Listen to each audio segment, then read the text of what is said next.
15 old Hollywood actors who were exposed to predators, but nobody did anything. Jeffrey Weinstein was not the first. Hollywood's history is full of predators and abusers. From Roman Polanski to Clark Gable, every other actor participated in that abusive history.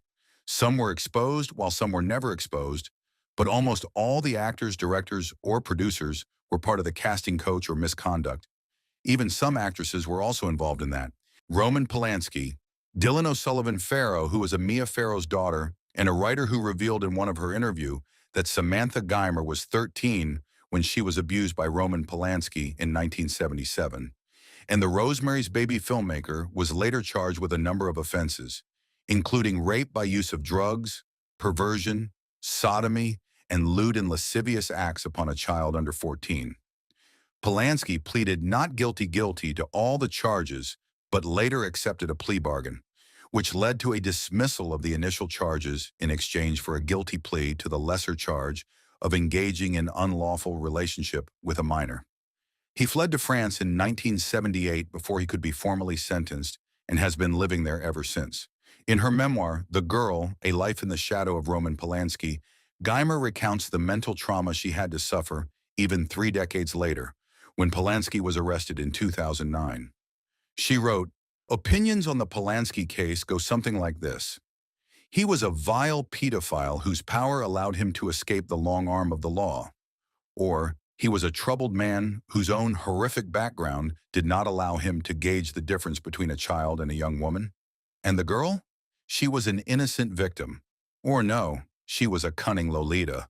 Or perhaps, most commonly, she was a reluctant but ultimately willing player in the crazy ambitions of her stage mother, who wanted her little girl to be a star.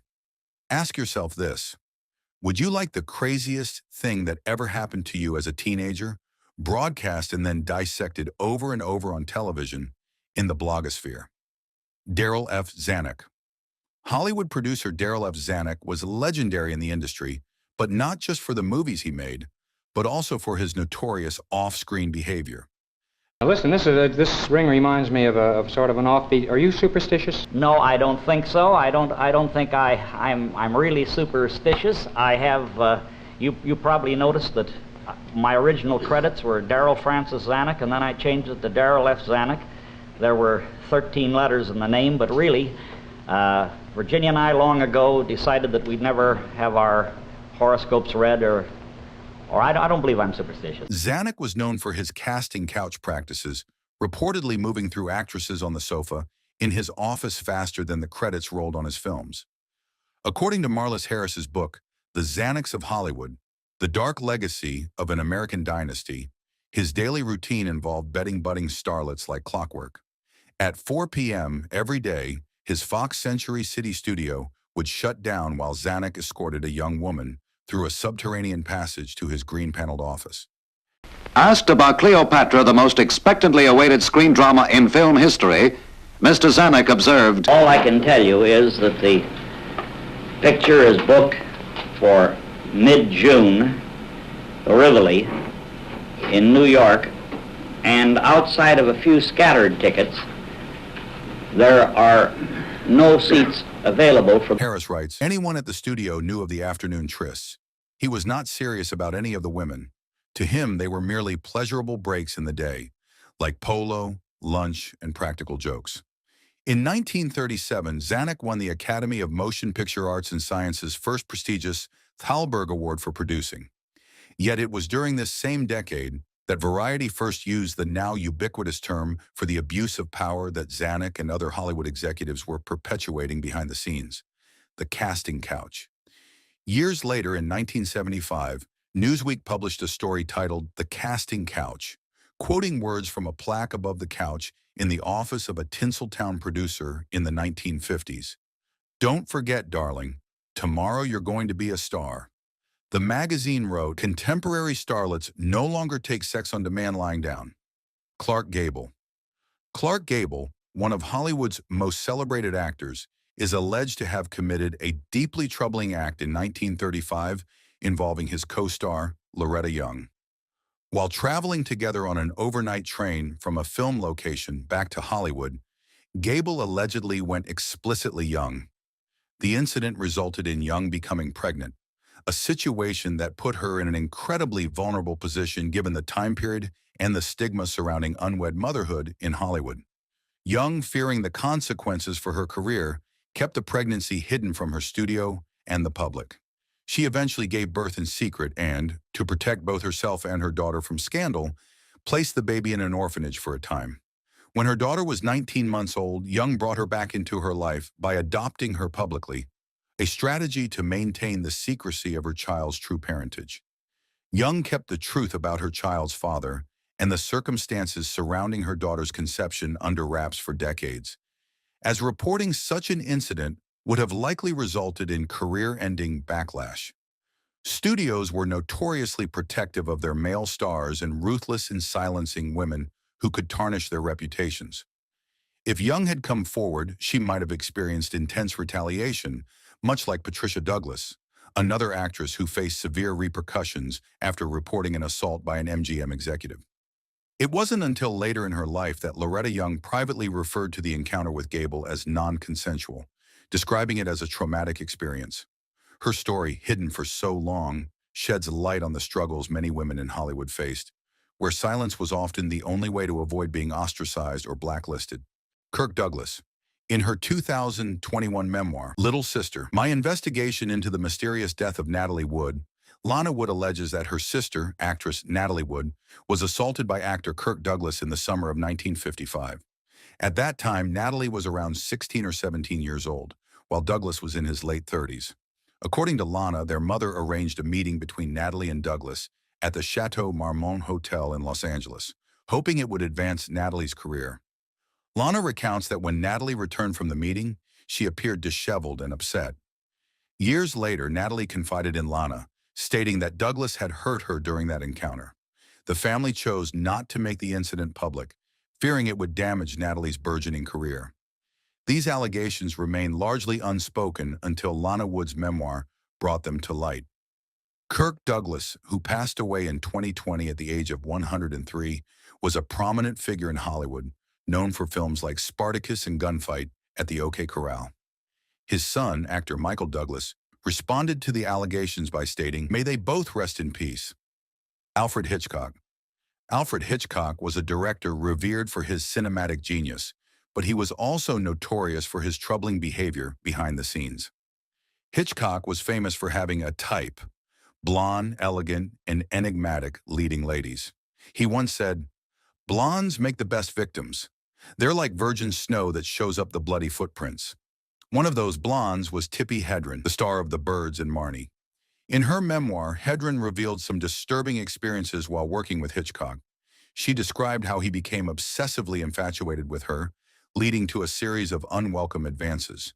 When she resisted, he allegedly retaliated in ways that made her professional life a nightmare. Hedren recounted incidents where Hitchcock made explicit propositions and tried to control various aspects of her life, both on and off the set. In one shocking episode, she says he threw himself on top of her in a limousine and tried to kiss her. Another time, he supposedly summoned her to his office to share inappropriate fantasies involving her. When she rejected his advances, Hitchcock's demeanor reportedly changed dramatically. Hedren claimed he began to punish her professionally, creating a hostile work environment. During the filming of The Birds, she was subjected to grueling conditions. In the infamous attic scene, she was told mechanical birds would be used. Instead, live birds were hurled at her, some even tied to her costume. This went on for 5 days, leaving her physically and emotionally exhausted. On the set of Marnie, his controlling behavior allegedly continued. Hedren said he monitored her interactions and limited her communication with others. His obsession affected the entire production, causing tension among the cast and crew. After completing Marnie, Hedren decided she couldn't work under such conditions and asked to be released from her contract. Hitchcock refused and, according to her, threatened to ruin her career. Bound by her contract and blacklisted from other projects, her acting opportunities dwindled. Fatty Arbuckle. During a Labor Day weekend in San Francisco, Arbuckle hosted a party at the St. Francis Hotel. An aspiring actress named Virginia Rappe attended the event. During the festivities, Rappe became seriously ill and was taken to a hospital where she died a few days later from peritonitis caused by a ruptured bladder. Rumors began to swirl that Arbuckle had assaulted Rapp, causing her injuries. The media sensationalized the story, painting Arbuckle as a predator and fueling public outrage. He was arrested and charged with manslaughter, and the case became a national sensation. Arbuckle faced 3 trials. The first 2 ended in hung juries, but in the 3rd trial, he was acquitted. The jury even issued a formal apology, stating that a great injustice had been done to him. They concluded that there was no evidence he had harmed Rapp. Despite his acquittal, the damage was irreversible. His films were banned, his contracts were canceled, and he was effectively blacklisted from Hollywood. The court of public opinion had already deemed him guilty, and the media continued to portray him negatively. Louis B. Mayer. Louis B. Mayer, co-founder of MGM Studios and one of the most powerful figures in early Hollywood, was infamous for physical harassment, wielding his influence over countless young actresses who were under his control. Mayer's reputation for exploiting his authority to manipulate and harass young women behind closed doors cast a dark shadow over his legacy. Judy Garland, one of MGM's brightest stars, was just one of Mayer's many victims. According to Garland's biographer, Gerald Clark, Mayer would touch her inappropriately under the guise of showing where her heart was, often placing his hand on her left breast while she sang. Garland once commented with a wry sense of humor, "I often thought I was lucky that I didn't sing with another part of my anatomy." Mayer's influence over young actresses extended beyond physical harassment. He controlled their contracts, their public images, and even their personal lives. Many of these young women, including Garland, were subjected to strict diets, intense work schedules, and continuous pressures to maintain a certain appearance. The threat of being blacklisted or losing roles kept most actresses silent, as speaking out against Mayer's advances could end their careers overnight. Despite Mayer's power, Garland eventually stood up to him, telling him, "Mr. Mayer, don't you ever do that again. I just will not stand for it." Her courage in confronting one of Hollywood's most influential men was rare, given the era's social climate. Mayer's reputation for harassment and abuse is now recognized as part of Hollywood's long history of exploitation, where powerful men controlled the careers and lives of vulnerable young stars. Errol Flynn. Errol Flynn, the charismatic star of films like The Adventures of Robin Hood, was once the face of Hollywood's swashbuckling heroes. But in 1942, his reputation took a severe hit when he was accused of statutory rape involving 2 underage girls, Betty Hansen and Peggy Satterley. These accusations shocked the public and marked a turning point in Flynn's career. The trial was highly publicized, with every detail splashed across newspapers, turning Flynn's personal life into a media spectacle. The girls alleged that Flynn had charmed them with his Hollywood status before taking advantage of them. Prosecutors claimed that Flynn's seductive lifestyle and playboy image aligned with the accusations. Flynn, known for his charisma, maintained his innocence and famously joked about the allegations, coining the phrase, "in like Flynn." Despite the damning testimony, Flynn was ultimately acquitted after a lengthy trial. His defense painted the accusers as unreliable and suggested that they were seeking fame or revenge. Although Flynn was cleared legally, the trial cast a shadow over his image. The media attention surrounding the case led to lingering suspicion and public scrutiny, changing the way fans and the industry viewed the actor. The acquittal allowed Flynn to continue his career, but the scandal left a permanent mark. Hollywood still saw him as a bankable star, but his off-screen persona as a notorious playboy now overshadowed his on-screen heroism. Marlon Brando.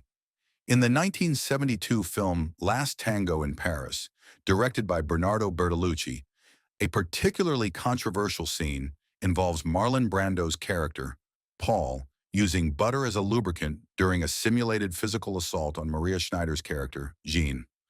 Schneider, who was 19 at the time, later revealed that the use of butter was not included in the script and that she was informed about it just before filming.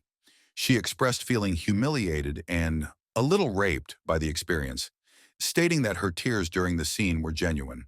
Bertolucci admitted in interviews that he and Brando decided to incorporate the butter without informing Schneider beforehand, aiming to elicit a more authentic reaction from her. He acknowledged feeling guilty about the decision, but did not regret it, as he believed it was essential for the film's realism. This incident has been widely criticized as an example of unethical filmmaking practices, highlighting the exploitation and mistreatment of actors, particularly young women, in the industry. Schneider's experience had lasting negative effects on her life and career, leading to struggles with depression and substance abuse. The controversy surrounding this scene has sparked ongoing discussions about consent, power dynamics, and the responsibilities of filmmakers toward their actors. It serves as a cautionary tale about the potential harm of prioritizing artistic vision over the well-being and autonomy of performers. Michael Winner. Michael Winner was another predator in the industry whom several women later exposed for inappropriate behavior. Known for directing films like Death Wish, Winner reportedly used his power to exploit young actresses seeking a break in Hollywood. Dame Helen Mirren, now an Oscar-winning actress respected worldwide, shared a disturbing memory from her early career. At just 19 during an audition in 1964, Winner instructed her to stand up and turn around, ogling her as he demanded she show off her body. Mirren later recalled, "I was mortified and incredibly angry. I thought it was insulting and physical, and I don't think any actress should be treated like that, like a piece of meat." The incident left a lasting impact on her, as it was a stark reminder of the industry's power imbalance. Aspiring actress Debbie Arnold also spoke out about her uncomfortable experience with Winner in the early 1980s. During an audition at his home, Winner reportedly demanded she expose herself, instructing her to take off your top, then take off your bra and massage your breasts. Arnold was left shocked and humiliated, feeling completely powerless to refuse. Another actress, Cindy Marshall Day, who played Tracy Booth in Crossroads, shared a similar story from 1985. She recalled how Winner asked to see her breasts during an audition, calling it part of his modus operandi, a pattern he'd likely repeated with countless young actresses. "It was shocking what the man did to young actresses," she said, describing the feeling of helplessness she and others experienced. All three women have since shared their stories, inspired by the bravery of those speaking out in the Me Too movement. Their accounts shed light on the abusive culture in the entertainment industry, where powerful men like Winner exploited young talent, leaving a lasting impact on those who dared to pursue their dreams. Charlie Chaplin. Charlie Chaplin needs no introduction. The legendary silent film actor and filmmaker is known worldwide for his Little Tramp persona, but he had a controversial personal life that has come under intense scrutiny in recent years. Despite his immense talent and contributions to cinema, Chaplin's relationships with underage girls reveal a troubling side to his legacy. One of the most infamous examples of this behavior was his marriage to 16-year-old Lita Grey in 1924, when Chaplin was 35. Chaplin had first met Lita when she was only 12, casting her in his film The Kid, and their relationship developed over the years. When Lita became pregnant at 16, Chaplin was pressured into marriage to avoid a scandal that could have destroyed his career. Their relationship was tumultuous and short-lived, ending in a bitter divorce filled with public accusations and lurid details about Chaplin's conduct. The divorce proceedings included claims of emotional abuse and manipulation, adding to the complexities of Chaplin's private life. Chaplin's interest in young women wasn't limited to Lita. His first marriage was to 16-year-old Mildred Harris when he was 29, a union that also faced scrutiny and ended in divorce after 2 years. Over the years, his repeated relationships with significantly younger women painted a picture of a man who often sought romantic and marital ties with teenagers. Walter Wagner. Joan Collins first mentioned her brushes with Hollywood's casting coaches in her 1978 autobiography, Past Imperfect. Collins claims that she was passed up to star in the movie Cleopatra in 1963 because she declined to be nice to a producer. "It was a wonderful euphemism in the 60s for you know what, but I couldn't do that. In fact, I was rather wimpish, burst into tears and rushed out of his office," Collins said. Elizabeth Taylor was cast as Cleopatra, Walter Wanger was the producer of the movie, which suggests he may have been the man Collins referenced in her account. If true, it implies that Wanger could have been involved in pressuring her to engage in inappropriate behavior to secure the lead role. Collins's recollection of being asked to be nice highlights the euphemistic language often used in Hollywood during that era to mask coercive demands. Her refusal, as she describes, led to her bursting into tears and rushing out of his office, ultimately costing her the iconic role of Cleopatra, which later went to Elizabeth Taylor. This account, if involving Wanger, adds a troubling element to his legacy as a powerful producer who allegedly misused his influence in a way that was all too common in the film industry. Collins's decision to speak out about these incidents reveals the difficult choices many actresses faced when balancing their careers against the pressures of Hollywood's casting couch culture. Sam Spiegel. Producer Sam Spiegel was accused of harassment by multiple actresses, including Teresa Russell and Leslie Ann Down, both of whom spoke out about their unsettling experiences with him. Spiegel, known for his powerful influence on Hollywood, allegedly attempted to coerce young actresses into providing physical favors in exchange for roles and contracts. When Teresa Russell was 18, she encountered Spiegel, who offered her a 4-year production contract and a role in The Last Tycoon, 1976. The offer, however, came with conditions. Spiegel expected her to meet his personal demands. Russell recalls thinking, "Oh, really? And then I have to, go to your yacht? And I got to do this and that and the other thing in order for me to get to do another picture?"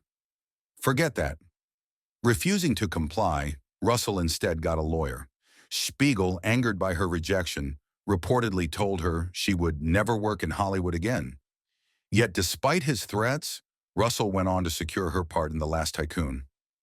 Leslie Ann Down, an English actress who rose to Hollywood fame in the late 1960s, had similar experiences with Spiegel.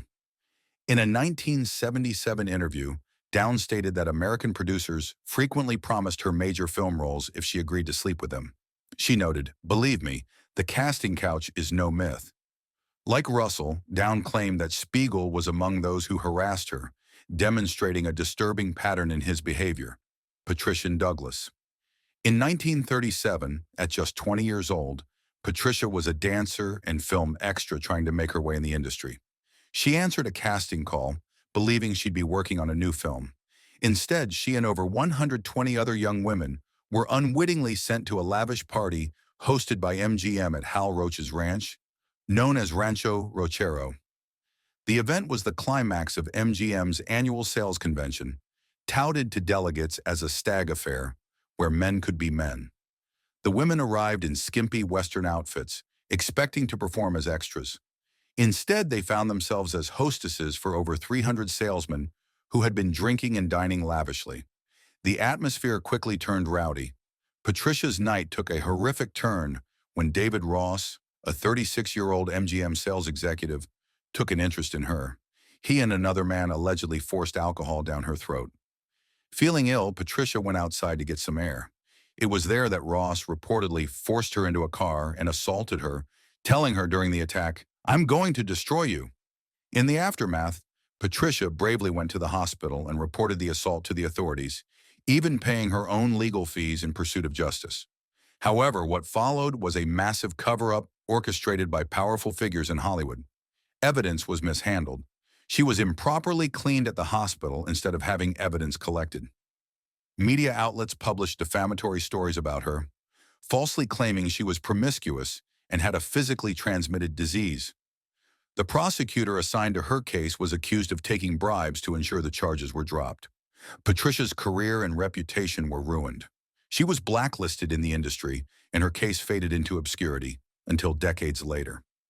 In the early 2000s, director David Sten discovered her story and sought her out. Despite her initial reluctance, she shared her account, which was published in Vanity Fair magazine. Sten later released the documentary Girl 27, shedding light on Patricia's ordeal and systemic abuse in Hollywood. Marilyn Monroe. Marilyn Monroe was among the many actresses who allegedly suffered abuse at the hands of her MGM handlers, a reality all too common for young women trying to break into Hollywood during its so-called golden age.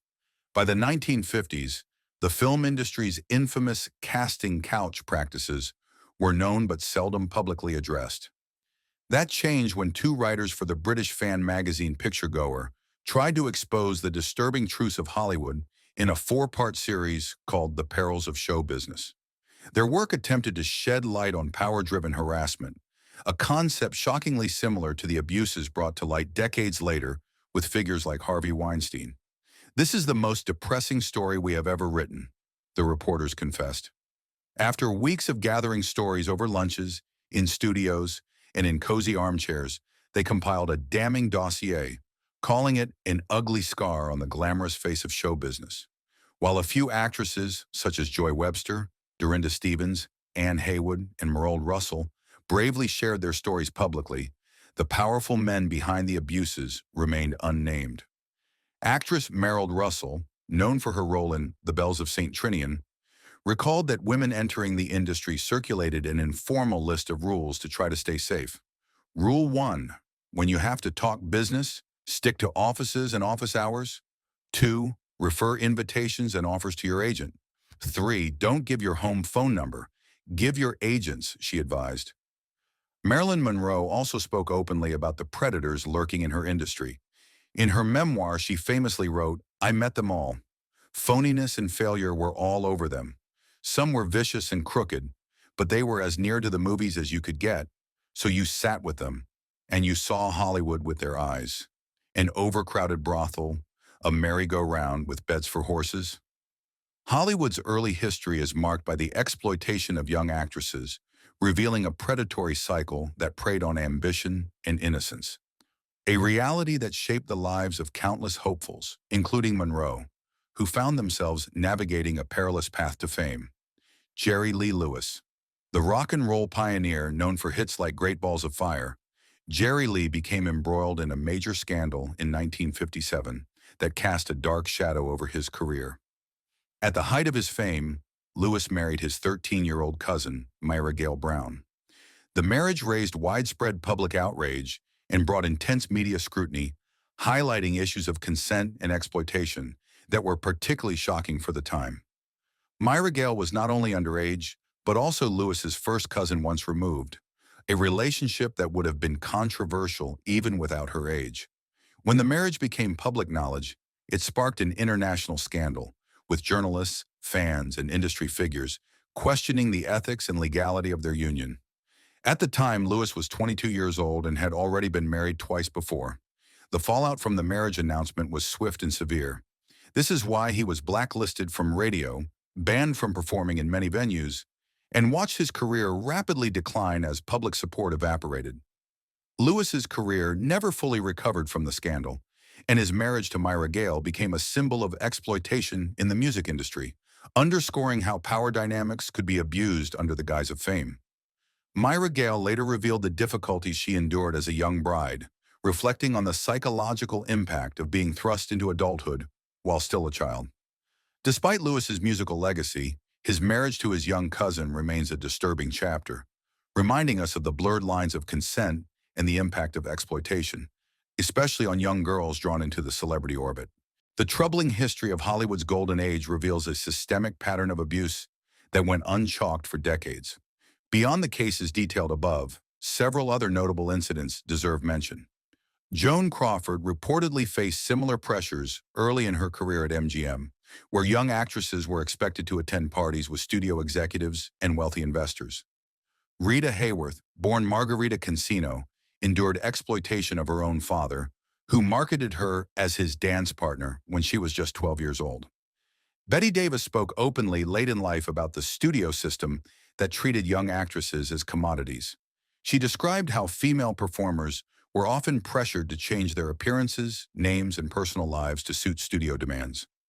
Jean Harlow, who began her career at 16, faced similar controlling behavior from studio executives who marketed her as a blonde bombshell, while allegedly ignoring her reports of mistreatment. The impact of this historical abuse continues to resonate today. Many of these cases helped establish harmful industry practices that persisted for generations. The studio system created power structures that enabled abuse while simultaneously making it nearly impossible for victims to speak out. Those who did, like Patricia Douglas, often faced immediate retaliation and career destruction.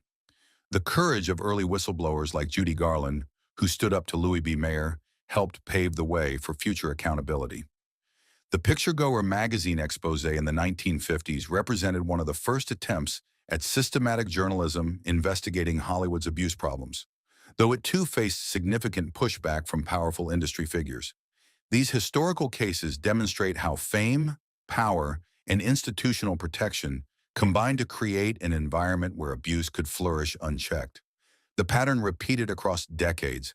Powerful men in the industry exploited their positions, while studios, publicity departments, and sometimes even family members helped conceal or minimize the abuse. The documentation of these cases, often only possible years or decades after the fact, highlights the importance of creating systems that protect vulnerable people in the industry and support those who speak out against abuse. The entertainment industry's troubling past continues to inform current discussions about power, consent, and accountability in Hollywood and beyond.